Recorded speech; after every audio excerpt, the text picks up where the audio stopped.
Je remercie les organisateurs de me permettre de venir vous parler du daratumumab. Donc, je suis néphrologue sur Toulouse, pas hématologue, donc il faut être un peu indulgent. Je vais essayer de tenir les temps, ça va être difficile.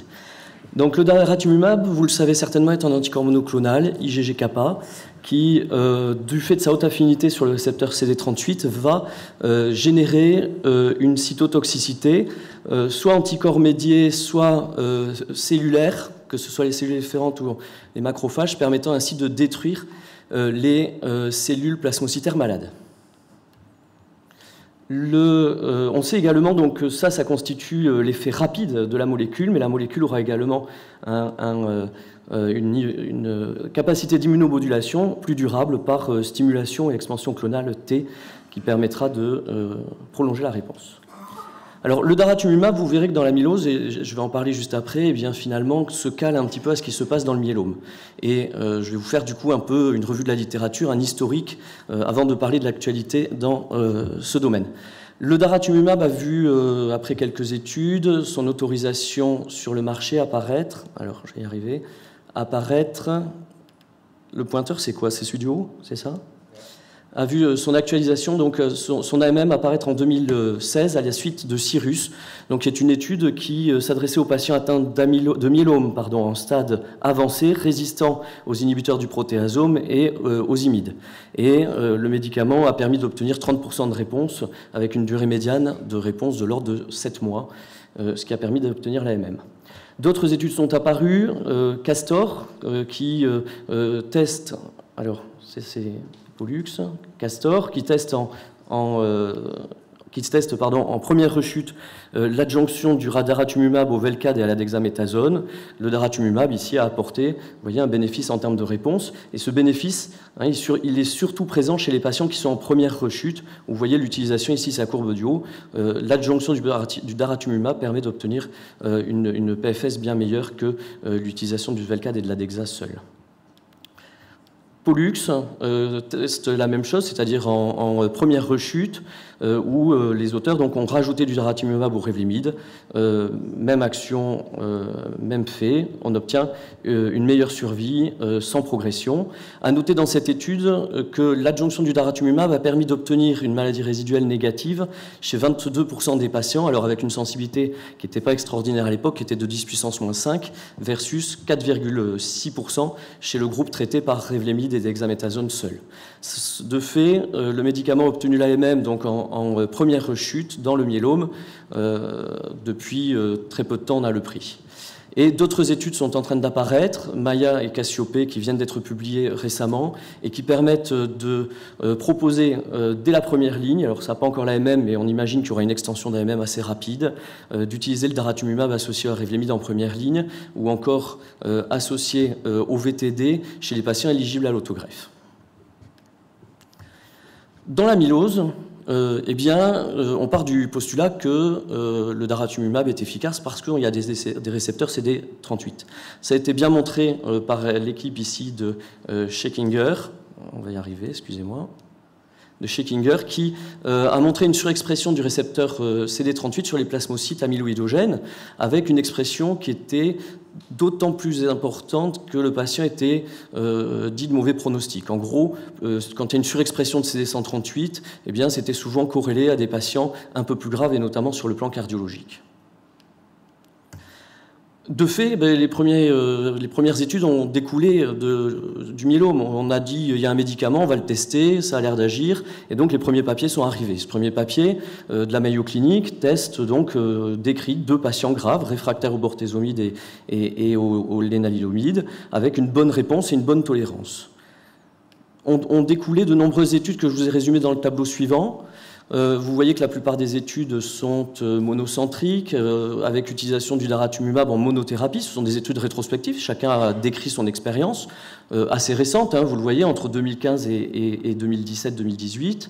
Les effectifs sont minces, entre 20 et 30 patients par série, et avec un médicament qui est utilisé en monothérapie, sauf pour la dernière étude de la Mayo Clinic, où ils ont étudié 22 patients en monothérapie qu'ils ont associés, et 22 patients en monothérapie plus Revlimid, Velcade, pomalidomide, et un panel d'associations La plupart des patients dans ces études avaient une médiane de lignée antérieure de 3 lignées de chimiothérapie. Le suivi de ces études est assez court, hein, vous voyez, il s'échelonne entre 4 et 10 mois, ce qui quand même est assez court, mais permet déjà de définir un taux de réponse qui va de 65% à 86% en fonction des études, avec des réponses complètes et des très bonnes réponses partielles, tout à fait satisfaisants. Les patients répondaient très vite, et c'est ce que Arnaud nous disait tout à l'heure. Déjà dans le premier mois, la majorité de ceux qui répondaient. Et on verra dans Amidara que ça se confirme.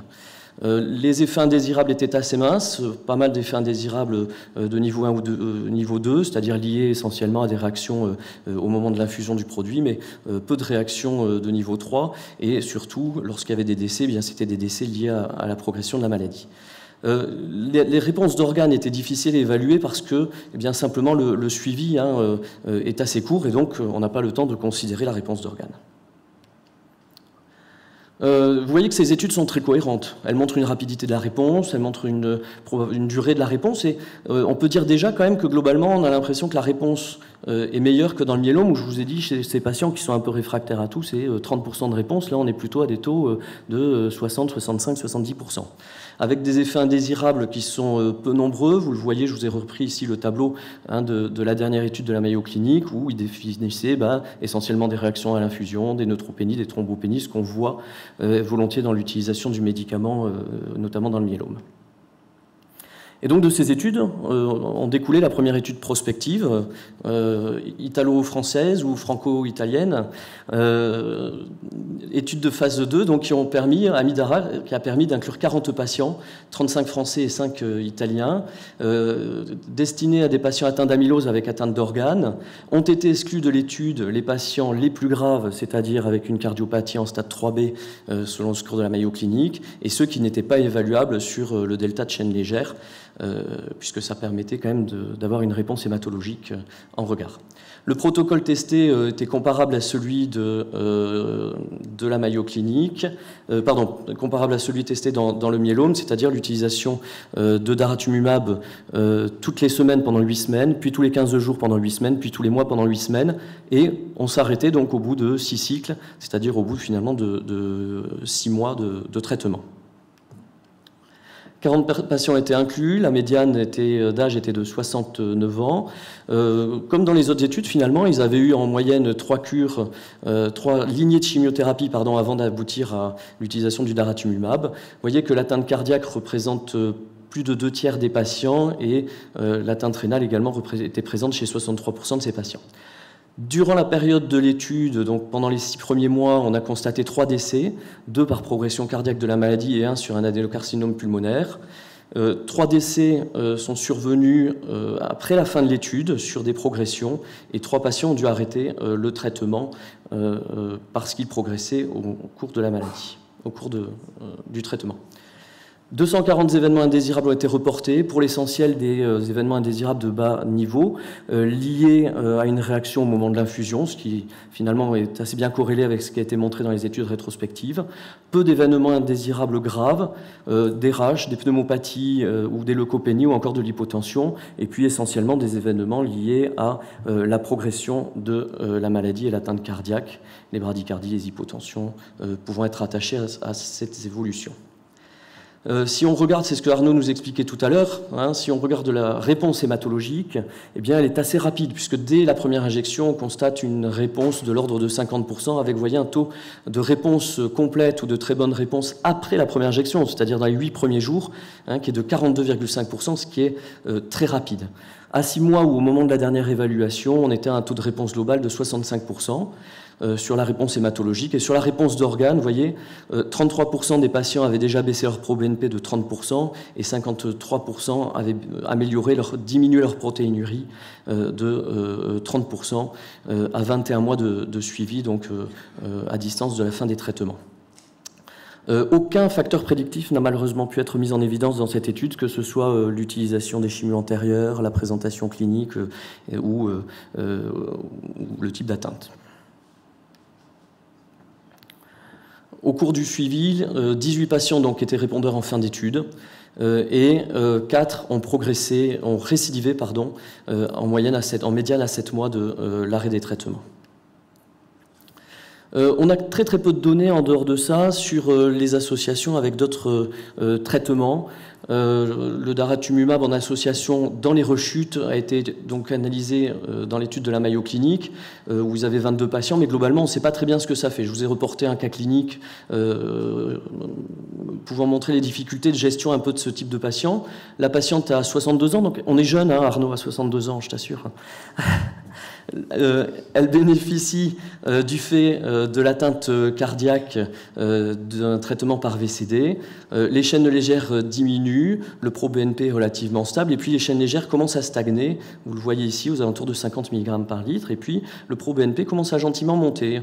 Les cardiologues nous disent « Ah, c'est embêtant, le strain s'altère un petit peu, on change de traitement, et on a bien fait, parce que vous voyez que le temps de reprendre le traitement, finalement, les chaînes légères continuent ici de grimper. » On introduit du Revlimid et de la dexaméthasone, ce qui permet de faire baisser les chaînes légères, mais on voit en parallèle que le pro-BNP augmente. Alors vous allez me dire, c'est peut-être l'effet congestif du Revlimid, et on sait malheureusement que le Revlimid va avoir un peu de toxicité potentielle, en tout cas va rendre difficile l'interprétation des chiffres, mais les cardiologues nous disent la situation continue à s'aggraver. On introduit le daratumumab, et vous voyez que le pro-BNP commence à baisser, et que les chaînes légères se normalisent. Peut-être y aura-t-il une place dans cette situation pour le pomalidomide, et on pourra en discuter tout à l'heure sur l'effet en tout cas moins congestif de la molécule associée à des molécules comme le daratumumab qui marchent bien. Tout ça c'est en rechute, et c'est vrai que au fur et à mesure, je vous l'ai dit, dans le myélome, les uns et les autres ont souhaité utiliser la molécule de plus en plus précocement. On l'a d'abord utilisée en recours, puis en deuxième ligne, et puis maintenant bientôt en première ligne.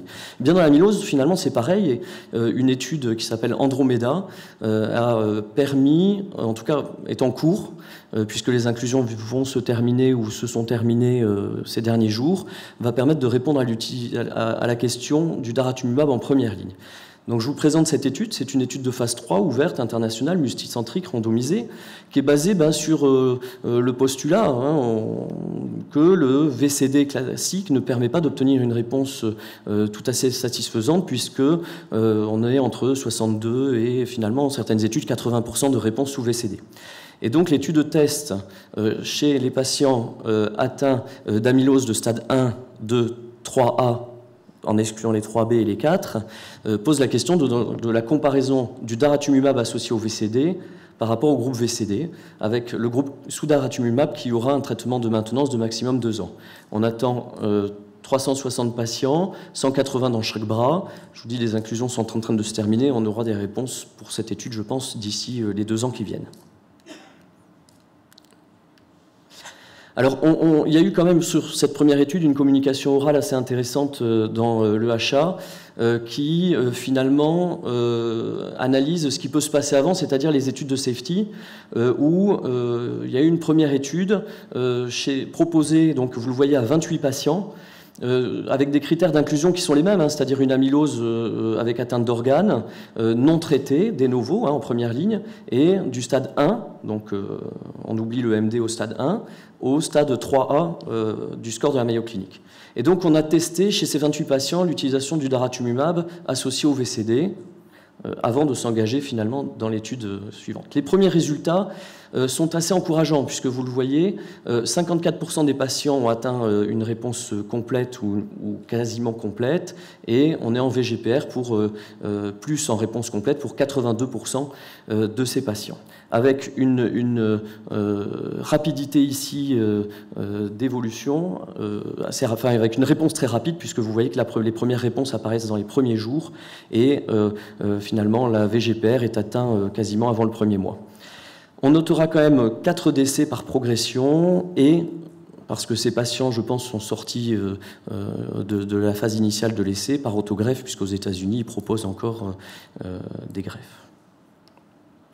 La réponse d'organes en regard est là aussi assez stupéfiante, hein, avec une réponse cardiaque après 14 mois de suivi de 56%, une réponse rénale, c'est-à-dire une diminution de la protéinurie de plus de 30% de 79%, et une réponse hépatique là aussi intéressante. On a participé sur Toulouse à Andromeda, on a pu inclure 15 patients, 9 femmes et 6 hommes, avec un âge moyen de 69 ans, tous des lambda, je ne sais pas pourquoi, ne me demandez pas, mais tous lambda. On a eu 4 échecs d'inclusion, une sur des formes très graves et puis 2 sur le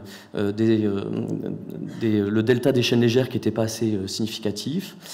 5 ont été inclus dans le groupe VCD, 6 ont été inclus dans le groupe DARA. Si on regarde nos 6 patients dans le groupe DARA, eh bien on constate ce qu'il est montré par ailleurs, hein, c'est que tous ont répondu, et tous ont répondu très très bien, puisque vous le voyez, ici on est quasiment en réponse complète pour tous après 15 jours de traitement. La réponse clinique, elle est bien entendu beaucoup plus variable, et on est beaucoup trop en amont de l'étude pour pouvoir définir ces aspects. En conclusion, le daratumumab est un bon médicament, très efficace, de rapidité démontrée, très bien toléré. Il y a encore beaucoup d'interrogations, notamment son utilisation en monothérapie en première ligne. La durée de l'étude. Dans Andromeda, on nous définit une durée d'au moins 2 ans, mais peut-être la MDRD nous aidera à arrêter plus précocement le traitement pour ces patients.